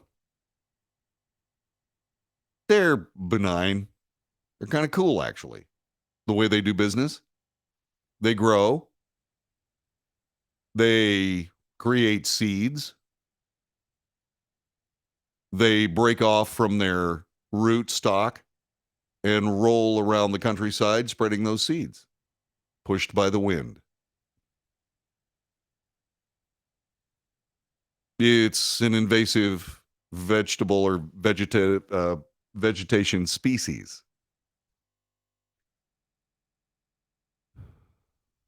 but not native to this country. This level of savage butchery is not native to this country. But if we don't stop it, somehow it will be. Very soon. I live in a beautiful place, North Fort Worth. There's a town there called South Lake. You've heard of it. One day in South Lake Town Center, which is this beautiful shopping center that surrounds the city government, a lawyer in his Mercedes SUV was enjoying dinner. Apparently, he had done business with the cartels, at least that's the story, and suddenly somebody showed up and slaughtered him right there in South Lake Town Center. And nobody ever found out who it was, and they were gone, and the message was sent. And that's just a particle of the cartel business in the United States. We know it's working. How do we know it's working? How do we know that this move from Mexico to the richer portion of this continent known as the United States of America, how do we know it's working? Here's how we know it's working. Fentanyl comes across the border every day. It kills 302 Americans every day. Every 10 days, that is a 9/11 death toll. And since these people can't operate without the complicity of government, we happen to have a government that refuses to close the border. And there are only 4 reasons why you don't close the border. You are a participant of, a consumer of the human sex trade. That's why human trafficking happens on that same border.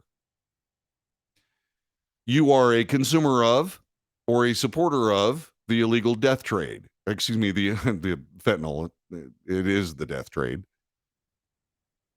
And other drugs that sap the will of Americans. You're either a proponent of it or you're a participant in it.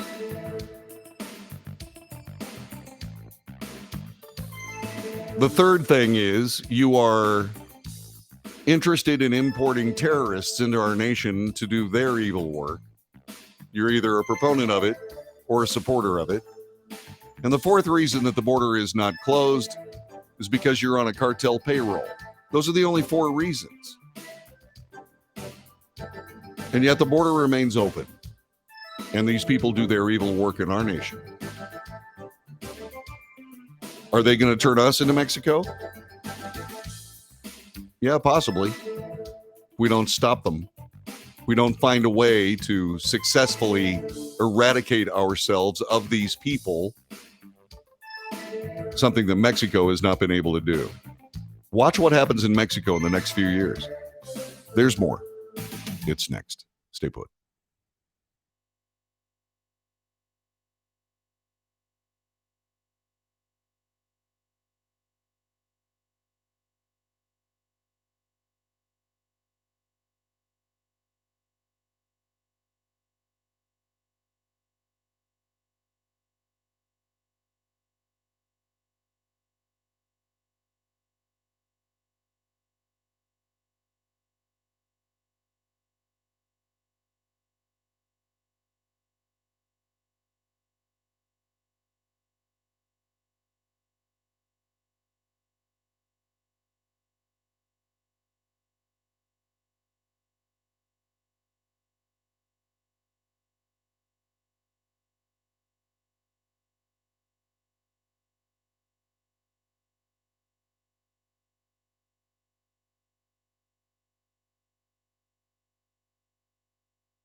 This is the Wells Report. My name is John David Wells. We're discussing an horrific shooting in Goshen in Tulare County in the San Joaquin Valley of California.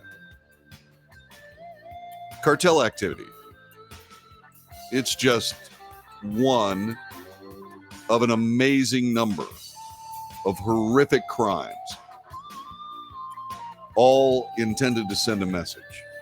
Stay out of our way, or we will kill you. And what we will do to you, we'll have people in your community talking about it for 100 years. That's how they gain power. That's how they've destroyed Mexico.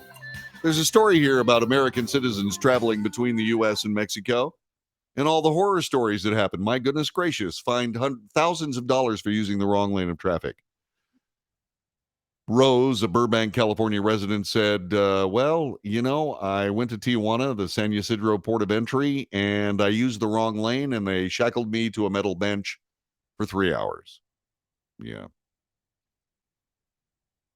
The Century Lane is what they call it. It's pre-approved travelers. It has confusing signage. Its concrete barriers make it easy to unknowingly get stuck in the lane with no ability to get out. I was down on the border. I wanted to go to Home Depot. I punched it into my GPS, and it started taking me to the Mexican border. I corrected my mistake before I got into a lane you couldn't get out of. Fortunately, for me.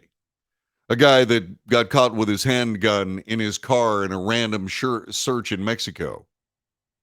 You see, they don't need probable cause. They don't have politicians that say, no, you can't ask anybody about their citizenship.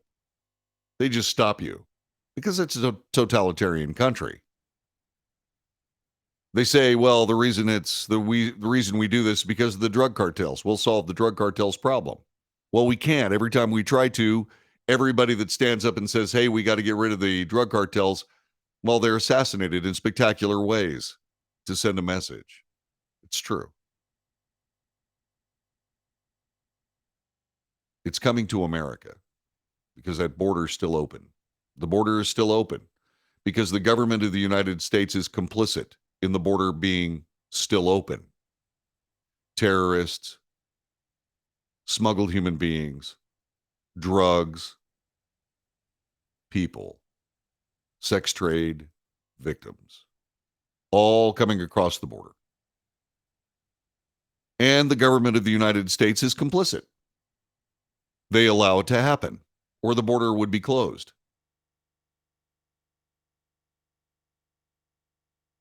And so that's how these people establish power. And somebody said on the chat room, isn't that the way the mafia used to work? Yeah. Yeah, it is. But in a very small level, they didn't make a particle of the money that the cartels make. They don't make a particle of it. They were trading in basically what they considered to be harmless vices. Gambling, where it was illegal. In the early days of the United States, they provided alcohol when the government said it was illegal. Then they got into the drug trade. Excuse me, I'm so sorry. They got into the drug trade.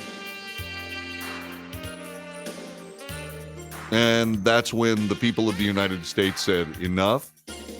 And that's essentially what destroyed the mafia in the United States. When Mexico, and they will, finally go after the drug cartels, it's going to be a war. No, a real one. The only thing the cartel doesn't have right now is air power. But the government's complicit. They don't want to solve the problems. Americans have trouble getting back and forth again across the border. Hint, stop going there. Stop now. And yet, hundreds of thousands, if not millions of people can cross their entire frontier to get to the United States. Yeah. This is the Wells Report. We'll be back with more coming up in just a moment.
This is the Wells Report. My name is John David Wells. Our telephone number is 817-379-2172.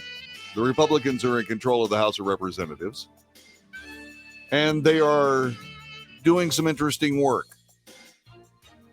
There was a bill that I think is currently undergoing the committee process that will abolish the IRS.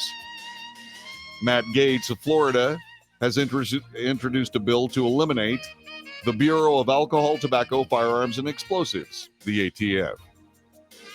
This follows a controversial ruling that tightens regulations on what are called pistol stabilizing braces. Last Friday, the ATF issued a final rule that says that a pistol with a brace will be treated like a short-barreled rifle. A short-barreled rifle, an SBR, requires a federal license to own under the National Firearms Act. Attorney General Merrick Garland said the ruling enhances public safety, but Gaetz said it unfairly punishes disabled gun owners and veterans who rely on stabilizing braces to be able to fire with one hand. And so Matt Gaetz introduced House Resolution 374, the Abolish the ATF Act, in response to that ruling, saying that it was the final straw. He was talking to Fox News and he said, "I have a lot of disabled veterans in my district who enjoy pistol shooting and rely on stabilizing braces to be able to engage in that activity. The recent actions from the ATF essentially allow them to make a case-by-case determination on whether a pistol with a stabilizing brace is legal or unlawful, or an unlawful sawed-off shotgun," which is what an SBR. It's complex. The continued existence of the ATF is increasingly unwarranted based on the actions they're taking to convert otherwise law-abiding citizens into felons. My bill would abolish the ATF. If that doesn't work, we're going to defund the ATF. If that doesn't work, we're going to target the individual bureaucracies at the top of the ATF who have exceeded their authority in rulemaking. And if that doesn't work, we're going to take a meat cleaver to the statute that the ATF believes broadly authorizes their actions. We've talked about this a lot. These executive branch agencies like the FBI, the ATF, all the intelligence agencies, the Department of Homeland Security, they believe they have the ability to make law. In the United States, only the legislative branch can make those laws, but the legislative branch has essentially abdicated its responsibility to some of these agencies, EPA, for example, and they say that they can create regulations that have the weight of law. If it was up to me, what I would do is I would say, okay, here's what we're going to do. We are going to make it impossible for, say, for example, an executive branch agency to make their own law without a direct sign-off in public by the legislative branch. The National Firearms Act is a political creature that is designed to disarm Americans who followed the law in the first place. It's the only way it works, and we know that. Just ask the people of Tulare County, a little town called Goshen. And so what you have here is you have an agency that is working in a vacuum that really doesn't have to deal with the regulatory power that they possess and enforce. You really don't have to do that. The ATF, I know a lot of people in the ATF, they're Americans. They're wonderful people, and I appreciate their work, mostly. But the ATF is a self-licking ice cream cone. In other words, if it has to do with alcohol, tobacco, firearms, or explosives, et cetera, they can create a regulation and then go out and enforce it. They're an enforcement agency too. Yeah, that's not going to work. That's not going to work. In fact, if it was up to me, then the ATF would be able to do whatever they want to. If they want to put a rule out there, that's fine. But they can't enforce that rule. They can only enforce law. And if it was up to me, the ATF could petition the FBI to enforce that law. Not that it would be much of a problem, but these executive branch agencies are overreaching. That's not the way the government of the United States works. It should not be the way the United States government works, and yet it is, because we, the people of the United States, have not said enough. It's time to say enough. It is. You know, the IRS is, and all of these things, what these things have in common. What these things have in common is as follows. These agencies believe they are islands in and of themselves, with access to the American people to do with as they choose. When in reality, what they really should do is they should essentially create a government standard and then turn the enforcement of those laws over to someone else, the FBI. And what they are doing is they're rendering themselves enemies of the people as they try to make the people their enemies. The EPA does it all the time. The IRS does it all the time. And the way to attack them, if you have to attack them, because they're certainly attacking us, the way to do that is to change the laws. The National Firearms Act said you can't have a rifle barrel that's less than 16 inches, which is weird, because a sawed-off shotgun is anything under 18 inches. So in other words, these various policies that are being enforced by the ATF really don't work together. And so what has to happen is you have to attack the actual organizations. All of the law enforcement aspects of the ATF should be turned over to the FBI. They don't need their own law enforcement agency. The ATF doesn't need that. The IRS is trying to do that. They're trying to come up with 87,000 agents to go out and enforce the tax code. No. The Republicans said no. Let's see if they can pull it off. But those are great examples. So how do you attack it? Well, you attack the statute. There is nothing different between, say, for example, one of my favorite rifles of all time, which is an AR-15 with a 16-inch barrel, versus an AR-15 with a 14.5-inch barrel. There's no difference. One is illegal according to the ATF. One is not. Actually, all the difference is that in that particular rifle platform, the sights that you can purchase, like an ACOG, which is an advanced combat optical gun sight, they don't work as well with a 16-inch barrel as they do with a 14-inch barrel because that's what they were designed to use.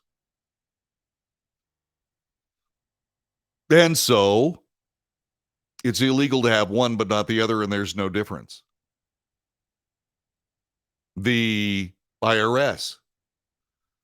How do you attack the IRS? You don't necessarily abolish the IRS, although the Republicans put that out there basically as a political gag, I guess.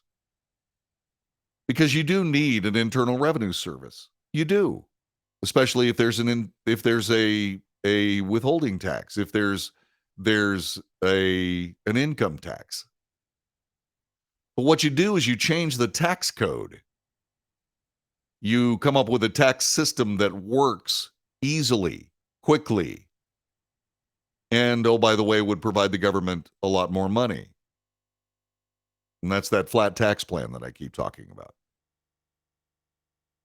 And that's what we need to do. That can be done in the legislative branch. Executive branch agencies, and I guess you'd have to do something about the FBI because it is a law enforcement agency of the Department of Justice. You're going to have to figure out some way of getting rid of what all of these things have in common. They are no longer tools of law enforcement. They are tools of politics. And you have to iron that out immediately because that turns the FBI into the secret police. It turns the ATF into the disarmament police. The flat tax is the most regressive form of taxation possible. Yes. Which is the way it ought to be, Chris. Unless you enjoy spending hours doing your income taxes or enjoy spending the money to have somebody that theoretically knows what they're doing do your income taxes for you. Frankly, I'd rather do it at a kitchen table. My withholding tax, because I'm in the highest bracket, which would be 15%. I would take 15% of my W-2 income, and I would compare that with the tax liability, and I'd either pay the difference or collect the difference on a 15% tax. Would I be able to write off the interest I paid on my house? No, I wouldn't. Well, now, wait a minute. That would hurt a lot of homeowners. Yes, it would. For a time. Yes, it would. But the simple case of the matter is that without all those deductions, it makes it a lot simpler. Simple, easy, fast, functional. As opposed to a tax code that is so big and so expansive, nobody knows what's in it. Nobody does. Punish those lower on the socioeconomic ladder to benefit the super wealthy. You haven't heard my tax plan, have you, Chris? Well, my tax plan goes like this. If you make less than $250,000 a year, you pay 15%. If you make less than $500,000 a year, between $500,000 and $250,000, you pay 12%. If you make $1 million to $500,000, you pay 10%. If you make $500,000 a year and over, you pay 8%. That's it. And, oh, by the way, I would put a limit on how much any individual can pay in income tax. That's what I would do. I estimate that would reduce the workforce necessary for the IRS by 60%. And once again, if somebody's not paying their taxes, well, that's ridiculous. And oh, by the way, while we're talking about punish those on the lower socioeconomic ladder, they'd be paying 15%, Chris, instead of 27%. How does that punish anyone? The answer is it doesn't. Well, John David, the government won't have as much money. It doesn't make any difference what kind of money the government has. It doesn't make any difference what kind of money the government has. They spend more than they should.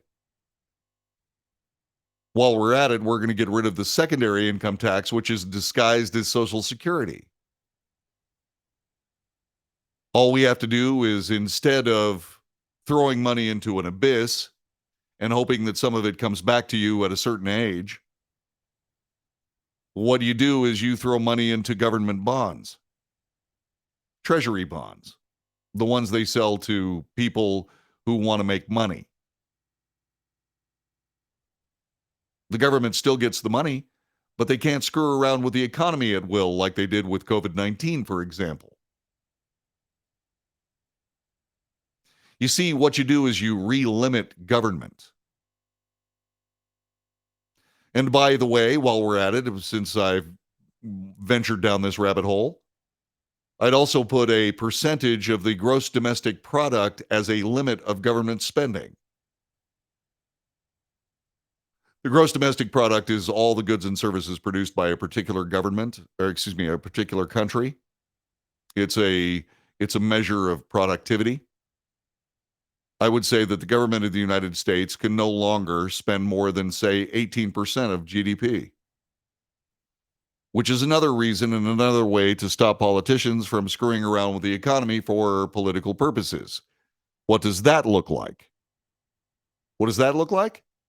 Well, let's say, for example, when you want to raise a whole bunch of money from the middle class and you don't want to raise their taxes, so they go, what do you mean raising my taxes? What you do is you create inflation. You curtail the fuel supply. Gasoline becomes more expensive.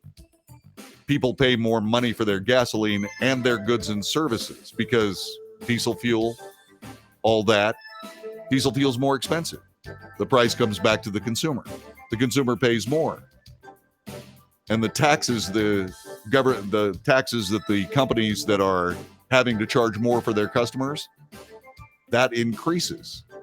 It is a sneaky, cynical, ulterior, dishonest way to tax the middle class, those people you're so concerned about. That's your problem. Only the wealthy would reap a windfall because a flat tax would shift the tax burden from the richest taxpayers to those in the lower brackets. Donald Trump said that. No, he's wrong too. This is the Wells Report. Back with more in a moment.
This is the Wells Report. My name is John David Wells. Other economic news, not that what you just heard was economic news.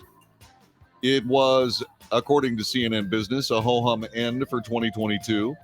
U.S. retail sales continued their fall in December, dropping by 1.1%. Inflation remains high, this according to the Commerce Department. It's the largest monthly decline since December of 2021. Practically every category, except for building materials, groceries, and sporting goods, saw sales drop from the prior month. Economists had expected sales to fall by just 0.8% for the month. This according to Refinitiv. The November number was revised down to minus 1%. All in all, the final retail sales report for 2022 shows a muted finish to a holiday season that crept even further into October versus the traditional late November and December. October was the last strong retail sales month of 2022, as discounting and slowing inflation prompted consumers to shop more, said Kyla Brune, an economic analyst at Morning Consult. I think the hope was that there was going to lead a little bit more momentum heading into the holiday season, but really it turned out to be more of just an early bump that actually took away from some of the spending that otherwise might have happened in November and December. By the way, stock markets today on that news off 613 points for the Dow Jones Industrial Average. S&P 500 down 62.11 points. That's somewhere around 1.56%. The Dow was off 1.8%. The NASDAQ was off 1.24%, minus 138.10. And by the way, for those people that say, nah, the economy's fine, look at employment. I said a while back, that is temporary. It's beginning. Big tech companies are laying off people left, right, and center. Microsoft said today that it is letting go of 10,000 employees through March 31st as the software maker braces for slower revenue growth. That's that recession that we're using to combat inflation. That was a self-inflicted wound by the Biden administration. The company is taking a $1.2 billion charge in the fiscal second quarter that will result in a negative impact of 12 cents to earnings per share. Alphabet, Amazon, Salesforce are among the technology companies that have lowered headcount in recent weeks. The contraction comes after demand for cloud computing and collaboration services picked up as enterprises, government agencies, and schools encouraged remote work to reduce COVID exposure. Rising prices have prompted companies to become more careful about technology spending, hurting prospects for the tech stocks that outperformed other market sectors year after year. Now, Microsoft and its peers are taking stock. In July, Microsoft said it will trim less than 1% of its employees. October, it confirmed an additional round of job cuts, reportedly affecting fewer than 1,000 workers. Now it's 10,000. It will get worse. And all of this started because of politics. All of it. I'm confident Microsoft will emerge from this stronger and more competitive, said CEO Satya Nadella, told employees in a memo that was posted on the Microsoft website. The move will reduce Microsoft's headcount by less than 5%. Some employees will find out this week if they're losing their jobs. Yeah, it's not that big a deal for Microsoft. They're only losing 5% of their workers, but if you're one of those 5%, you're losing your livelihood. And that's the way it is. That's the way it works. But all these decisions, like let's push the energy costs way up. Let's push all this stuff up. Let's say, for example, throw a whole bunch of money into the economy and then raise prices exponentially so that more tax money is generated, theoretically to cover the loss of the 1.9 trillion. Except you can't catch up. You never can. The only way to do it is deflation. And that only happens with great prosperity and a government that spends within its means, none of which we have. Oh, Americans are working harder than ever. Their output is greater than ever for now. But when you take the basic building blocks of that amazing economy away, customers, COVID, energy at a reasonable price, well, those costs go somewhere. And they land right in your wallet. And yes, when it lands in your wallet, Microsoft sells fewer computers. Well, we got to start cutting workforce, which creates more of the population that can't afford computers, which causes Microsoft to cut workforce. And that's what a recession is. We'll continue one that we already have. We'll be continuing that in 2023. It's going to be a drag. I hate recessions. But why are we in one? Because politics, that's why we're in one. Because we refuse to vote for the right people. We just vote for the ones with a smooth line of rhetoric.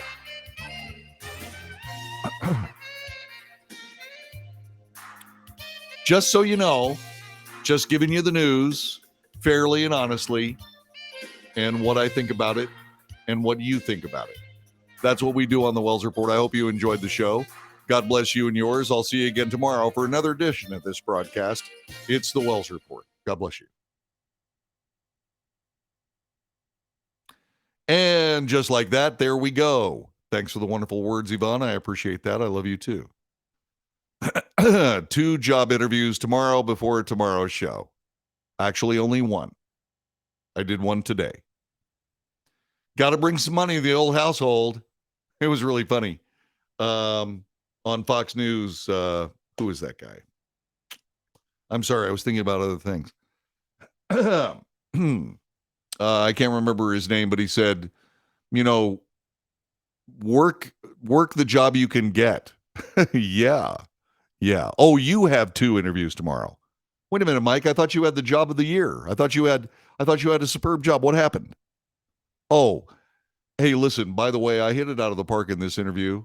Yeah, I might be able to get a job. And it might not interfere with the show too much. I may have to do it earlier in the day. But there you go.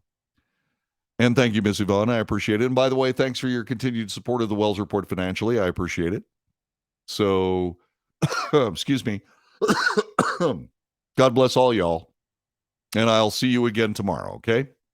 Take good care and live well. See you tomorrow.